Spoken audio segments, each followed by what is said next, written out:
Bom dia, galerinha! Tudo bem com vocês? Hoje a gente vai começar a falar sobre um conteúdo novo. A gente vai estudar sobre o capítulo 6, que está lá na unidade 3 do livro de vocês. O capítulo, ele fala sobre formação do Estado moderno europeu, absolutismo e mercantilismo. Nessa aula de hoje, a gente vai falar especificamente sobre a formação dos Estados europeus. Para quem não sabe, Estado significa a mesma coisa que país. Então, quando a gente fala o Estado brasileiro, a gente está falando sobre o Brasil, que é um país. A gente vai falar sobre a formação de 4 países, de 4 estados europeus. A gente vai falar sobre a formação da Inglaterra, da França, de Portugal e Espanha. Então, vamos lá? Olha só, a gente vai começar a falar primeiro sobre a formação da Inglaterra. Mas para a gente começar a falar sobre a formação da Inglaterra, a gente precisa entender como que foi formado esses países, essas monarquias que a gente vai chamar, tá? Então, aqui a gente vai falar sobre a formação do Estado moderno, e para a gente entender como é que se formou esse Estado moderno europeu, a gente vai voltar um pouquinho e vamos entender como é que a Europa funcionava na época do feudalismo. A gente já teve aula sobre isso, a gente só vai fazer uma revisão rapidinho, tá? Ó, no feudalismo, a sociedade, ela estava composta por 3 grupos sociais. Então, a gente tinha o senhor feudal, ele era o dono da terra, mas ele não era o grupo mais importante dentro da terra. A gente viu que na Idade Média, a Igreja Católica que tinha o poder maior dentro de cada região.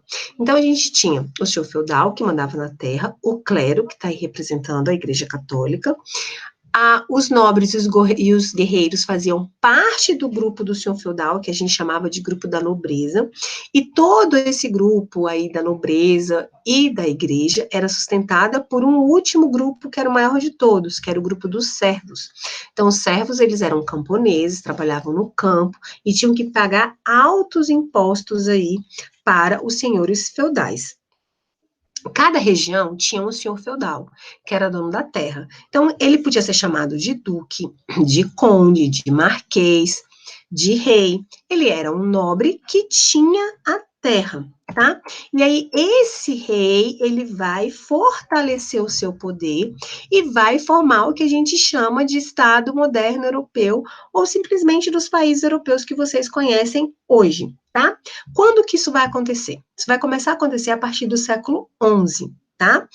Os reis, eles vão aumentar a arrecadação de impostos e eles vão conseguir formar um exército assalariado e permanente. É esse exército que vai garantir proteção ao rei, que vai fazer com que ele conquiste as outras regiões, e consiga formar um reino e consiga ter o poder centralizado nele, numa única pessoa, que no caso vai ser o rei, tá? Durante esse processo de fortalecimento do poder desse rei, ele vai ter o apoio de alguns grupos sociais. Então, ele vai ter primeiro o apoio da nobreza, tá? Então, o que os nobres queriam do rei? Eles visavam conservar os seus antigos privilégios. Quais eram esses privilégios, professora? O mais importante, isenção de impostos. O que é isso, professora? Isenção de impostos? É quando você não paga imposto. Tá? Eles também vão receber pensões e vão ocupar postos, beleza? Tanto dentro do reino, postos aí para poder ajudar na administração do reino, como cargos no exército. Outro grupo que vai apoiar o rei será a burguesia. A burguesia, ela vai se fortalecer logo após as cruzadas, a gente também já falou sobre isso. Quando acabam as cruzadas, o comércio entre o mundo oriental e o mundo ocidental vai aumentar bastante, o que vai enriquecer essa burguesia. E o rei está interessado no dinheiro da burguesia. Mas, para poder, né, aí ajudar o fortalecimento desse poder do rei, a burguesia ela vai pedir algumas coisas, como, por exemplo, o reino, ele tinha diferentes moedas, o que vai atrapalhar nos negócios dos burgueses, porque eles são comerciantes. Então, um dos pedidos foi que o rei unificasse todas as moedas em uma só, tá? E os impostos também, que os impostos fossem únicos, porque isso encarece e dificulta o trabalho dos burgueses. Os reis vão criar leis favoráveis aos burgueses, tá? Para que em troca eles, né, dê dinheiro aí e apoie o seu poder. Então, o rei, ele vai criar moedas e impostos únicos, além de promover a segurança nas estradas, segurança e manutenção, porque aí os burgueses vão poder fazer o seu trabalho com segurança. Com isso, a gente vai ter aí o fortalecimento do poder desses reis, e agora a gente vai falar sobre a formação da Inglaterra. No século XI, esse cidadão aqui, ó, o Guilherme, ele já era duque da Normandia e ele vai conquistar a região onde hoje está a Inglaterra. Vai se tornar rei com o título de Guilherme I. Durante o seu reinado, ele exigiu que todos os senhores feudais prestassem juramento de fidelidade a ele, tá? Ele vai dividir as terras inglesas em condados e vai nomear funcionários reais, que ele vai chamar de xerifes, para administrar essas terras. Além disso, ele proibiu as guerras particulares entre a nobreza. Com essas medidas, o rei Guilherme submeteu a nobreza, dando início ao processo de fortalecimento do poder real inglês, tá? O sucessor do Guilherme vai ser um rei chamado Henrique II.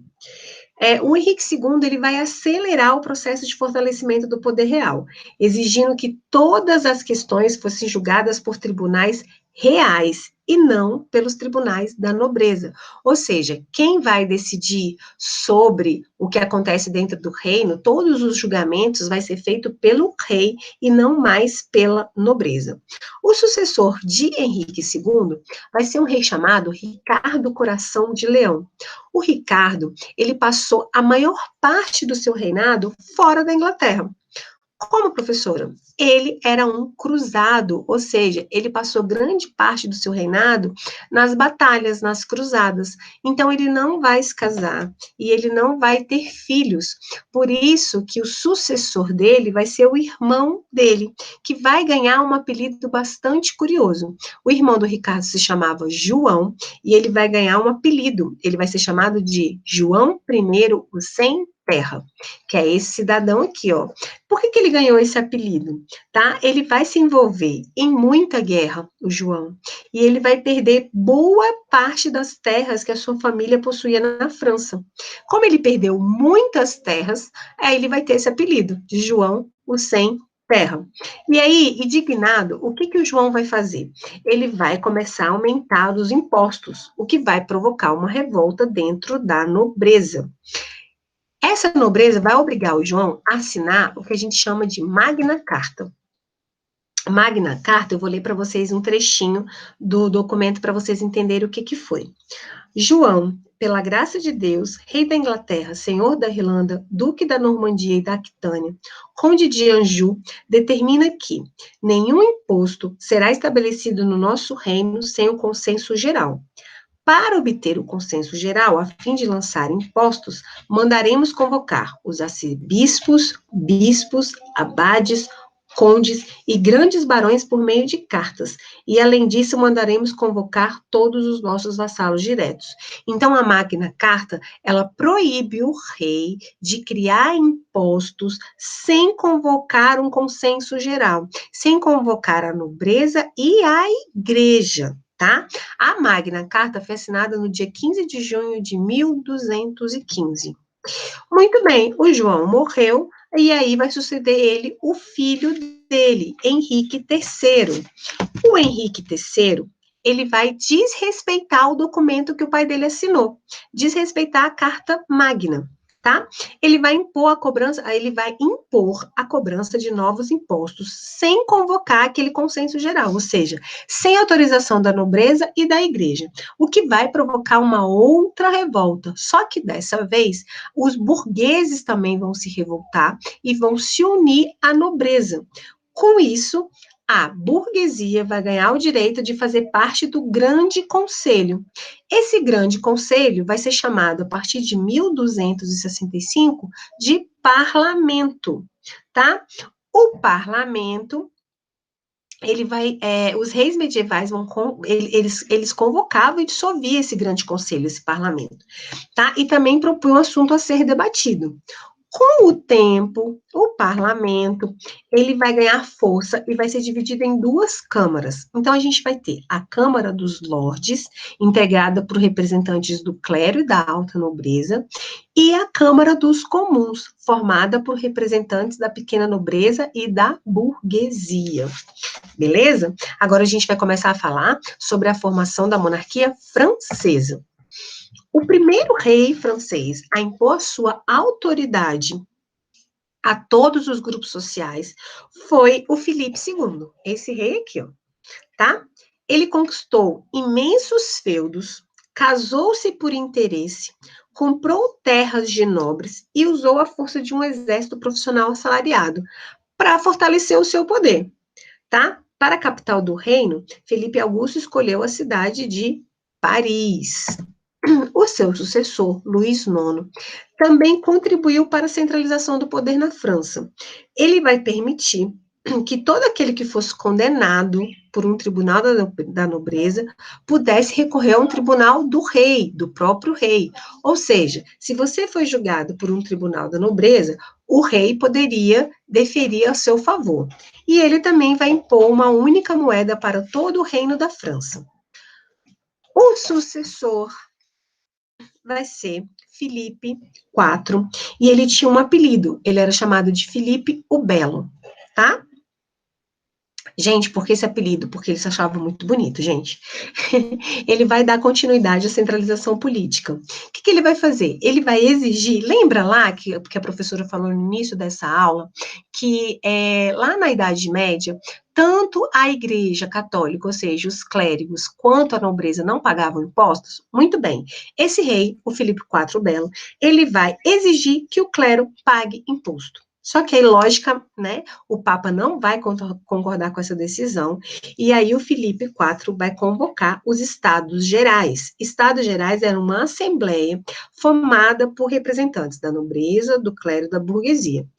Em 1302, os Estados Gerais vão aprovar a decisão do Filipe IV. Assim, pouco a pouco, o rei vai mostrando que é ele que manda, que é ele que vai governar e controlar todo o reino, acima, inclusive, da própria igreja. Tá? A gente vai ter algumas guerras que fortaleceram o poder do rei, e a gente vai falar sobre duas importantes guerras, tá? Que colaboraram para essa centralização. A Primeira Guerra dos 100 Anos, que vai, na realidade, ela durou 116 anos, mas ela é chamada de Guerra dos 100 Anos. Essa guerra vai enfraquecer a nobreza e vai fortalecer o poder do rei, tá? Então, a gente está falando assim, aqui do fortalecimento do poder de uma única pessoa. Além das guerras de religião. As guerras de religião foram uma série de conflitos armados entre católicos e huguenotes. Huguenotes são protestantes, são evangélicos. Foram o nome dado aos calvinistas na França. Essas guerras ocorreram na segunda metade do século XVI. Esses conflitos opuseram duas grandes famílias da nobreza, tá? O que vai gerar aí um desacordo entre o poder da Igreja Católica, entre o poder dos protestantes. Na França, as guerras entre católicos e protestantes chegaram ao fim somente no reinado do rei Henrique IV, que vai subir o trono em 1589. Ele vai renunciar ao protestantismo com a célebre frase: Paris bem vale uma missa. 9 anos depois, esse rei vai assinar o que a gente chamou de Édito de Nantes, o que vai acabar de uma vez por todas com essas guerras religiosas, porque ele vai conceder liberdade religiosa aos protestantes. Ok? Agora a gente vai falar sobre a formação das monarquias ibéricas. A gente vai falar sobre a formação de Portugal e Espanhas, tá? Então, olha só. Tanto a formação de Portugal como da Espanha ocorreram nas lutas dos cristãos contra os mouros. Professora, quem são os mouros? São os árabes muçulmanos que se estabeleceram na Península Ibérica, lá na Europa, tá? Então, os árabes saíram lá do Oriente, partiram para a Península Ibérica, que fica na parte da Europa Ocidental, conquistaram e permaneceram lá.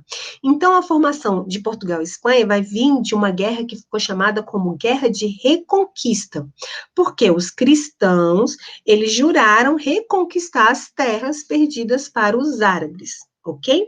Com a invasão dos árabes muçulmanos, a liderança cristã se retirou para o norte da Península Ibérica. Lá no norte dessa península, foram formados 4 reinos importantes para a formação desses 2 países que a gente está falando.